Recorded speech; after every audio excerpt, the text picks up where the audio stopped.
ak Touba Mbella TV ngir ngeen mën di jot sunu ay vidéo en temps réel da ngay daal di bës fii ñu bind abonné wu nga daal di bës tous cloche notification bi dend ak moom rek lépp daal di yemb. bismillahi mina shaytaan rajim bismillahi rahmaani rahim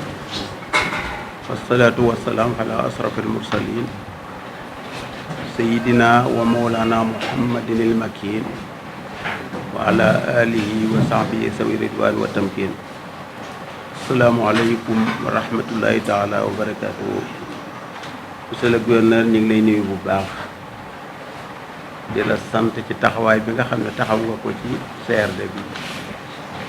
li ci war lépp def nga ko tabarakallahu. ñi nga xam ne ñooy chef de service yi ñoom it ñu ngi leen di sant sécurité bi di sant ñëpp bàyyiwuñ kenn di leen xamal ne li ngeen wax dégg nañu ko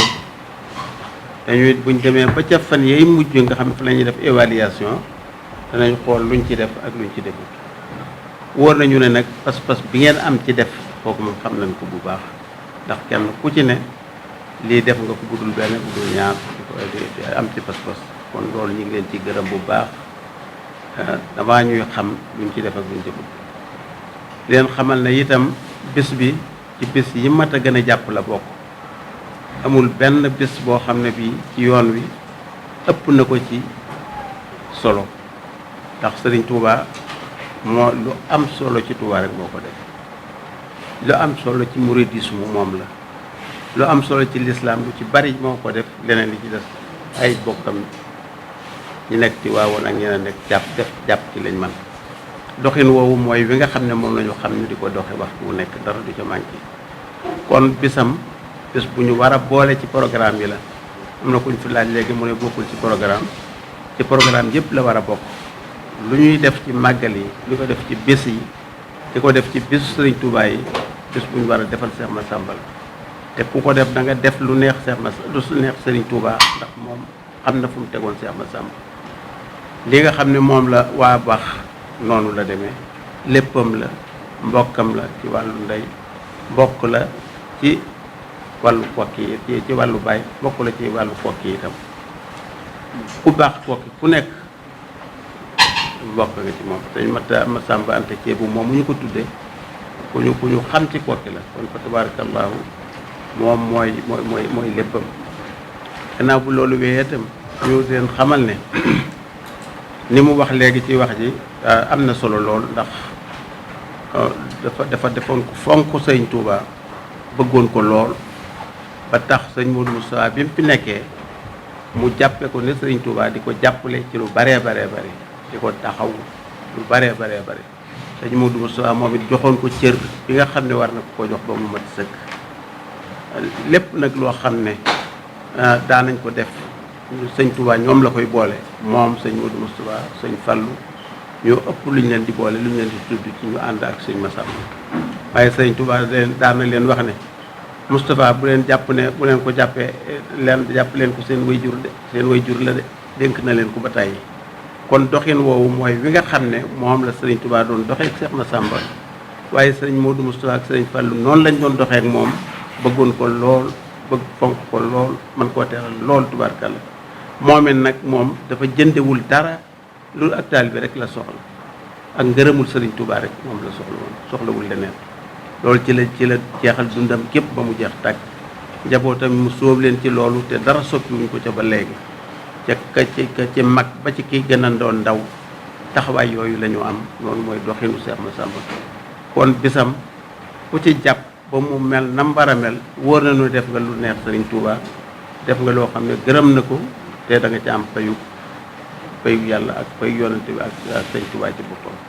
loolu kon li ngeen digee lépp ngeen fexe ba mën koo matale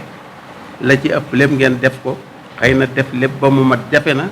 waaye nag la ngeen mën ngeen def ko loolu ñu ngi leen ci gërëm bu baax gouverneur dirigé nga ko dirigé bu baax kenn ku ne wax nga ko laaj nga ko ak préfet ñu taxawaay yu rafet ba lépp mën a jàllin bu leer woo xam ne kenn ku ne xam na ne lii benn CRD mënu ko gën a tege ci yoon kon ñu ngi leen di gërëm bu baax di leen sant bu baax di leen ñaanal yàlla bu baax ñu fekk ko ay déwén yi déwén te bii ñëw itam mel na ay morom ma mel mbaa mu gën leen a yéwén loolu ñu ko ñaan bu baax di leen gërëm bu baax di sant itam délégation bi nga xam ne moom laa àndal te ñu am pas-pas ci taxawaay bi kenn ku ne bu sañoon la ñuy wax moo koy waxal boppam sax ndax yéene juñ ci am ak bëgg-bëgg bu ñu am ci Cheikh Massamba ak taxawaay bu rafet bu ñu am ci sëriñ Mamor mi nga xam ne mooy xalifa Cheikh Massamba te mate ko sëkk am taxawaay bu rafet ci ñëpp bëgg njaboot gi lool fonk leen lool man leen a teral lool doxinam yëpp ci loolu la ko jeexal tàkk kon ñu ngi koy gërëm bu baax moom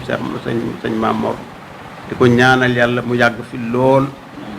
ba li mu yéenee liggéeyal Cheikh Massamba mu liggéey ko ba mu mat ànd ko ak nun ñëpp yàlla mën na ko yàlla na ko yàlla def ñu ngi leen di gërëm bu baax itam nag ci seen taxawaay te sant itam nag état bi ak yëpp yi ñuy taxawaaye ndax lépp yëfu état la ca koy war a def kon ñu ngi sant état bu baax a baax ñu gën a góorgóorlu gën ñu jàppale gën a jàppale taalibe yi gën a jàppale événement yi am ci wàllu diine ndax loolu lu am solo la fa tabarakallahu kon yal na yàlla fay leen yàlla defal leen tawfiq ak taysir defal leen xéewal ak mucc loolu yomb na yàlla lool yàlla na ko yàlla def ñu ngi gërëm ñëpp di sant ñëpp asalaamaaleykum wa rahmatullahi taala wa barakaatu. sant sëñ bu baax sant aussi ñu mu àndal daaw fii leen toogoon aussi di ko def te yaakaar naa buñ màggal gi passé it xëy na rëq-rëq mënta am ndax doomu aadama mënatul def 100% mais dañ jéem suñu kéem lay tas kattan ba leen fi wax yëpp ñu jëm ko matale kon nag dañuy ñaax daal service yi fi toog yëpp ne buñ commencé ci zone Z mooy ñu yore affaire u mbalit mi kii bi cet gi que lu ñu waxoon daaw lu ñu defoon daaw ñu gën ko yokk te aussi ñu jéem a lëkkaloo ak comité bi comme jàppale na ñoom le 10 dañuy def seen set setal le 10 ba jotee incha allah lépp lu xam ne laaj na ko ci jumtukaay ñu yóbbu ko ànd ak mairie bi aussi ànd ak taalibe yi pour mën a set setal dëkk bi. pour hydraulique aussi moom it dañ koy ñaan comme moom ñaari citerne la ñoo xam ne daaw te ñu ne ñaari citerne yi doyul préfet sax su préfet mu ne ñaari citerne yi doyul dañ ko gën a yokk loolu nag xam naa il faut que ñu bind lettre ministre de l'eau et de l'assainissement war ko ne ko nag màggal gi le 20 mars la te luñ ci soxla daal moom ëpp na ñaari citerne ñu jéem ko yokk mais lu ci gën a am solo aussi mooy forage bi comme forage bi amagul château d'eau te nga ne dañ ko programmé 2023 loolu nag damay ñaan Senelec ñu ut benn groupe teg fa ndax courant bi coupé mënoo xam kan la nañ fa teg benn groupe 72 heures avant comme ça léegi courant yi kii mën a continuer de fonctionner alhamdulilah comme ça comme ñoom jël nañ en charge mais ku yore forage bi ku koy doxal moom yaakaar naa il faut nga wax ko ne ko nag bu màggal gi des une semaine na fa commencé di fa fanaan ndax moo gën muy tëj guddi di dem bu ko kii bi kii dafay fanaan daal foofu mu sës ak machine bi ñu continuer di ko taal guddi ak bëccëg boo xam ne daal ndox du baax ndax ndox mooy lépp. léegi nag Senelec moom jël na engagement ne moom lépp lu ci xam ne moom ci côté la dina ko def mooy dana fa indi ñaari descente dana ko def hors délestage dana fi indi groupe électrogène dana fi indi 200 dana fi indi la mat ñaar téeméeri ampoule yooyu vraiment ko moom dañ koy sant ci des nag mairie bi moo ko moom ndax comme mairie bi aussi ci mi ngi ñëw di la jàppale li ci des lampe yaakaar naa it nag mën nga xool nag li ci des bu ki indee 200 000 la ca des yow nga jëm ko doxal loolu moo même li ngay doxalee aussi ak ci ndox mi ci affaire lampe yi nga doxal ko aussi ci affaire service d'hygiène def ko ak élevage ndax lépp mën a mat ndax élevage nee na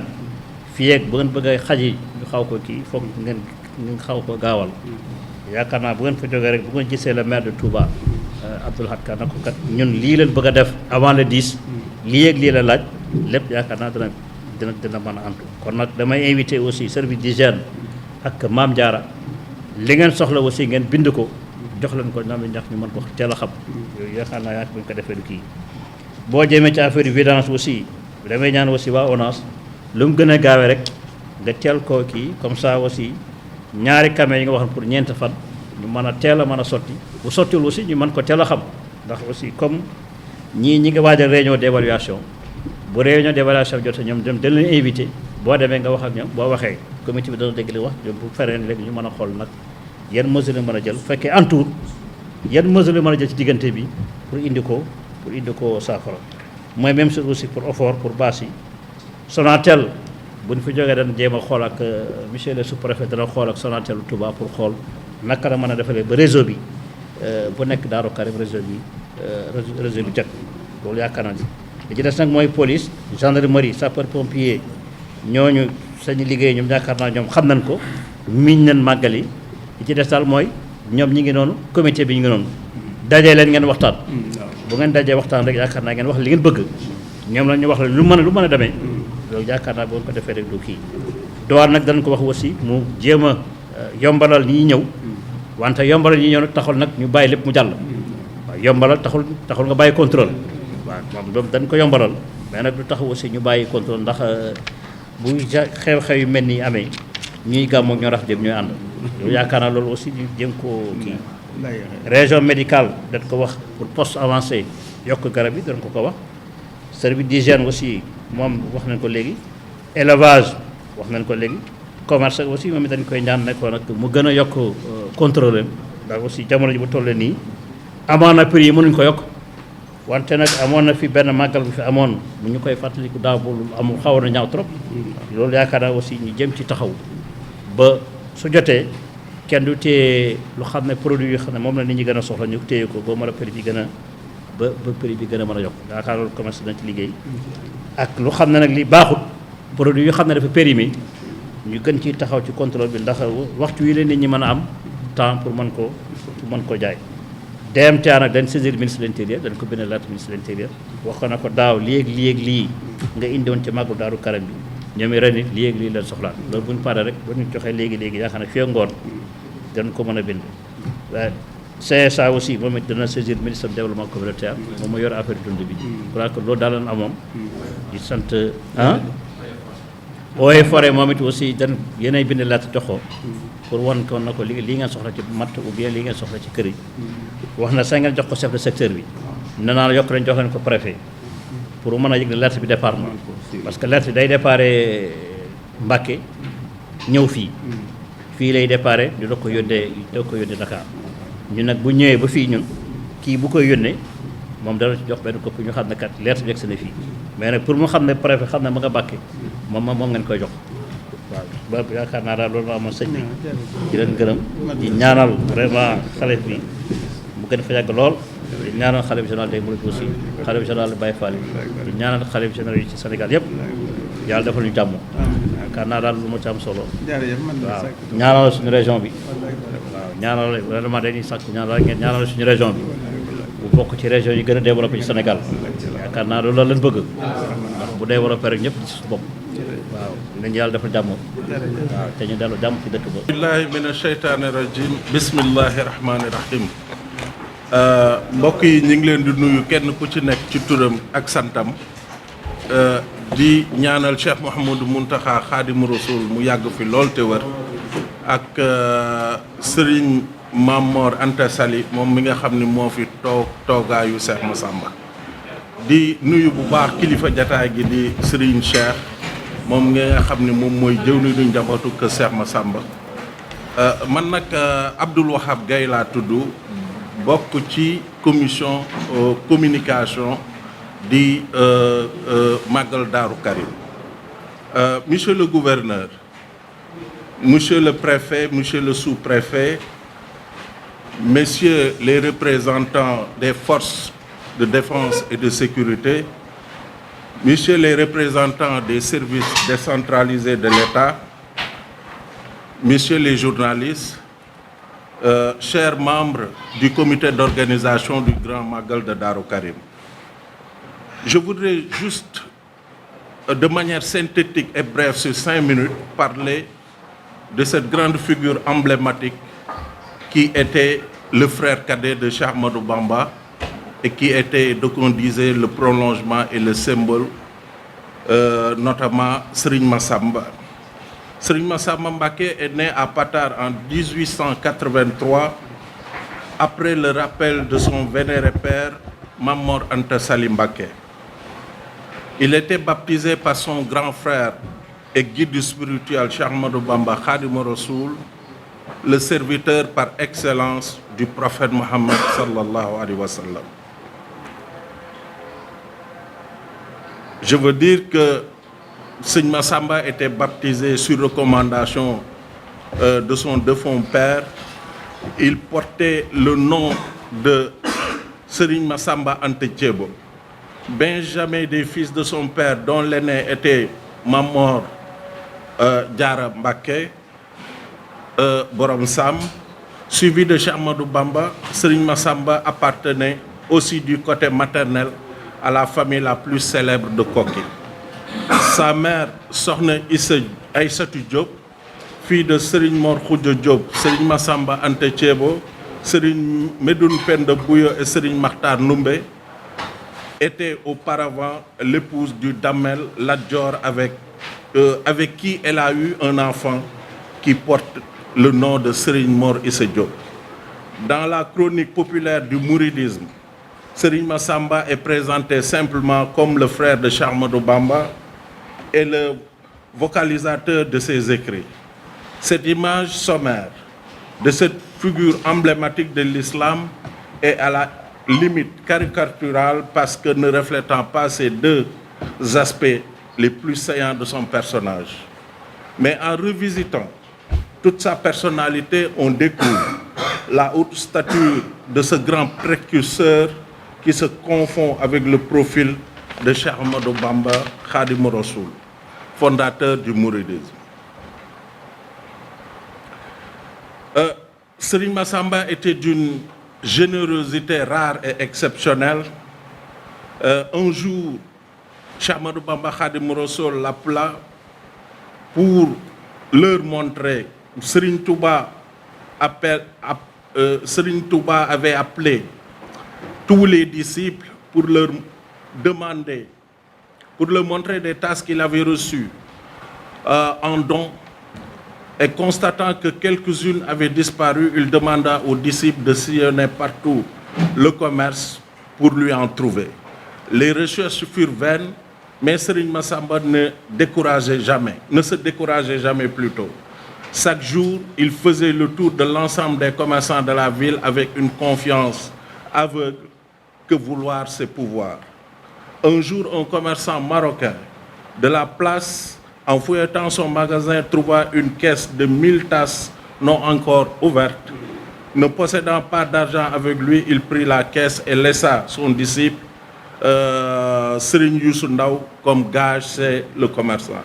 N'est-ce pas là un bel exemple de dévouement pour son guide spirituel? Après le rappel à Dieu de Cheikh Ahmadou Bamba, Serigne Massamba avait ce même amour, ce même dévouement envers son khalife Serigne Modou Moustapha. Il disait le plus souvent à Cheikh Mohamedou Moustapha Mbacké, premier khalife de Khadim Rassoul, je le cite: je ne suis pas ton oncle, je suis ton talibé, car tu es le fils de mon guide spirituel. Fin de citation. Serigne Massamba avait le même comportement avec l'ensemble des fils de Khadim Rassoul. Il y avait une complicité entre eux exceptionnelle. La noblesse de caractère de Serigne Massamba n'est pas surprenante. Comment un homme éduqué par Serigne Touba pourrait être autrement? Serigne Massamba était le prototype de l'ascète qui vit parmi ses pairs et qui sert de miroir à chacun d'eux. Serigne Massamba il vivait plutôt dans la société de manière très simple. Les qualités intellectuelles de Cheikh Ahmadou Bamba, ses qualités intellectuelles et morales et son sens de relation humaine faisaient que le Cheikh Ahmadou Bamba l'envoyait souvent pour faire le tour des disciples dans l'ensemble du territoire national pour non seulement consolider les liens, mais aussi et surtout pour raffermir leur foi. Il sillonnait alors le pays en éducateur humble. Les disciples le recevaient et il les entretenait de Dieu et de son prophète et leur rappelait les vertus de l'islam qui sont les seules aptes à faire d'eux de véritables mourides. Éducateur hors pair, pieux et d'une générosité légendaire, Serigne Massamba donnait tout ce qu'il avait et s'endettait pour satisfaire les autres. Quand il payait ses dettes, il le faisait aussi sans compter. Il ne pouvait supporter le désarroi d'un musulman sans tenter de lui apporter des solutions. Serigne Massamba ne gardait jamais quelque chose pour le lendemain. C'est comme si les biens de ce monde lui brûlaient les mains. Il s'empressait de satisfaire les nécessiteux et soulager les mourides dans leur vécu quotidien. Pendant le mois de Rajab 1361 de l'Hégire, qui coïncide à la date de 1942, il vint dire à Serigne Mohamedou Moustapha, je le cite, « Il me reste 3 années à vivre sur terre, je viens aujourd'hui te les concéder pour que tu puisses ajouter à votre longévité afin de parchever la mission qui vous a été assignée par notre guide spirituel et père Cheikh Ahmadou Bamba. » Fin de citation. Quelques jours après cet entretien avec le calife, précisément le 18e jour du mois Rajab 1361, qui coïncide en 1942, Cheikh Massamba Mbacké quitta ce bas monde. Serigne Massamba, les générations présentes et futures s'inspireront toujours de ta vie combien pleine d'agréments. Ton amour ardent pour le Cheikh, ton dévouement sans borne et ta serviabilité à jamais sont gravés et resteront toujours gravés dans la mémoire et dans les cœurs des fidèles. Je vous remercie de votre attention. Merci beaucoup. Merci gouverneur. Merci. ak Touba Mbella TV ngir ngeen mën di jot sunu ay vidéo en temps réel da ngay daal di bës fii ñu bind abonné wu nga daal di bës tous cloche notification bii dend ak moom rek lépp daal di yemb.